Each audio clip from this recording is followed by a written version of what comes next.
gotta stop this. I mean, at that point, you're gone. While Flea admits he did his share of drugs, heroin, he says, was just too hard to handle. Instead, Flea tried his best to be supportive of his two closest friends, both struggling with addiction. Like I said about Hillel, I wish I could have been there for him more. You know, and with Anthony, when I see him go through his troubles, I love him. I love Anthony. You know, I want to be there for him. In January '88, the Chili Peppers headed out on a European tour.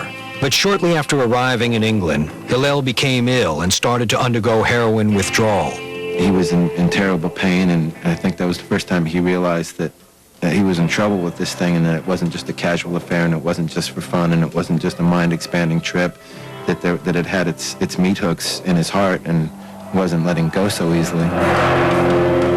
Hillel's health was in decline, and it was getting harder to conceal his addiction.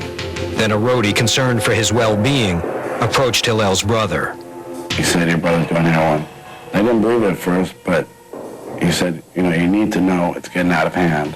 No one wants to tell you. So I confronted my brother about it. He begged me not to tell my mom, so I didn't. I would have told my mom if I had a second chance. Later, fans get hot for the Chili Peppers. I think everybody in the audience felt like they were in on something that maybe everyone that wasn't there was kind of missing out on. But first, Hillel loses his battle with addiction.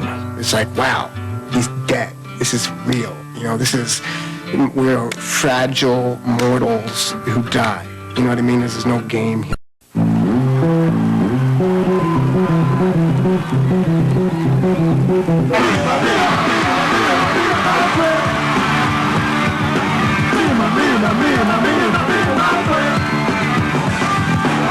At the beginning of 1988, it looked as if it was going to be a breakthrough year for the Red Hot Chili Peppers.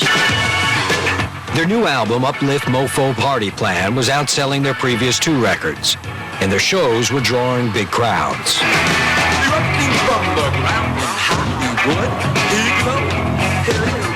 On the road, it seemed Anthony and Hillel were taking steps to turn their lives around. They agreed to help each other steer clear of heroin. I had mentioned it to Hillel. I was like, you know, Hillel, I think we should both seriously look at being clean. And we talked about it, and we thought, we're both going to perish. You know, we're going to lose the band. And we thought, yeah, we really should, because we'll have a lot more fun, and we can make a lot more music, and life will be better without it. Entries in a journal reveal Hillel's desire to stay clean. James Slovak says his brother's diary outlines his devotion and love for music. How I know my brother was hurting to get off of drugs is he writes stuff like this. He says, F drugs. Music is my destiny. Even though I don't necessarily feel it now, I know soon I will feel that this experience will make me stronger. We were touring in Europe, and both Hillel and Anthony were having problems at the time, but they were, as a team, united to clean up. And they did. They were doing great. We've been working really hard for a long, long time, and they were kind of fried. We came back, and I think pretty much everybody said, hey, I'm going to go my way, you go your way, and I'll speak to you in like 3 weeks.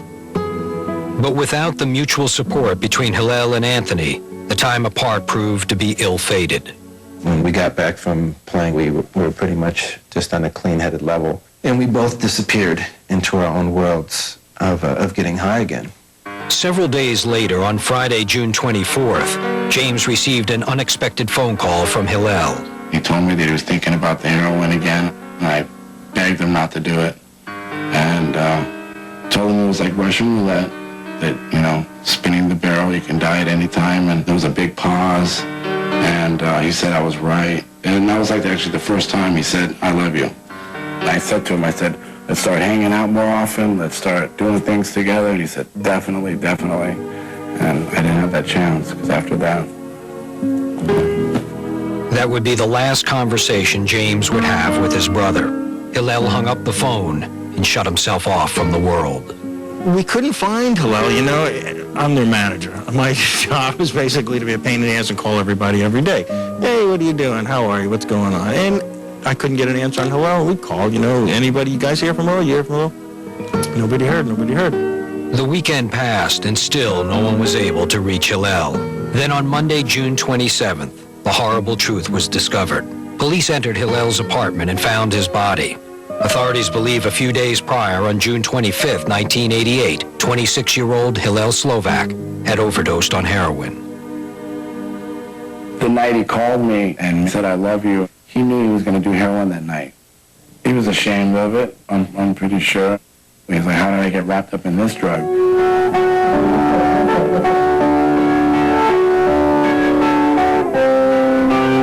I was going through a hard time, and, you know, he just made a mistake, took the wrong drugs, the wrong time, and he didn't make it, you know.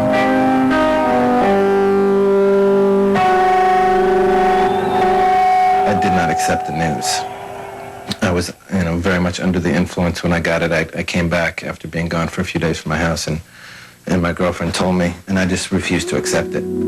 Anthony, having lost one of his closest friends, escaped to a small fishing village in Mexico. There he tried in vain to kick heroin on his own. I didn't actually stop using at that point. For whatever reason, you would think your best friend dies, okay, I've had enough. But it doesn't work like that, at least with my experience. 10 days later, Anthony returned to Los Angeles and checked himself into drug rehab. Though it would be a lifelong battle that he wouldn't always win, Anthony was determined to stay clean. I got back from Mexico and got out of the hospital and, one more time said, okay, I'm going to be cool now. And then it was Flea and Jack and myself and our manager, Lindy, sitting on a sailboat in the Pacific Ocean. And we decided to talk about what we were going to do. Saddened by his friend's death, Jack Irons quietly announced that he was leaving the band. And he left, and sort of Flea and I looked at each other and we said, what do we do? My friends are so depressed. After losing their guitarist and drummer, only 2 of the Chili Peppers' 4 founding friends remained. But Anthony and Flea decided to carry on. We knew that we weren't done yet. We knew that the life of the Red Hot Chili Peppers, still had untapped creative energy, that we didn't want to go to waste. And he and I were still best friends. For a new guitarist, they didn't have to look any further than one of their biggest fans, 18-year-old guitar prodigy John Frusciante.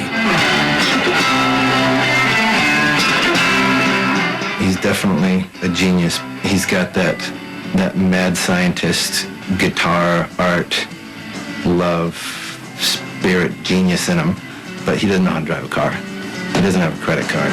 He doesn't function in the same road with the rest of the world, which is what makes him great.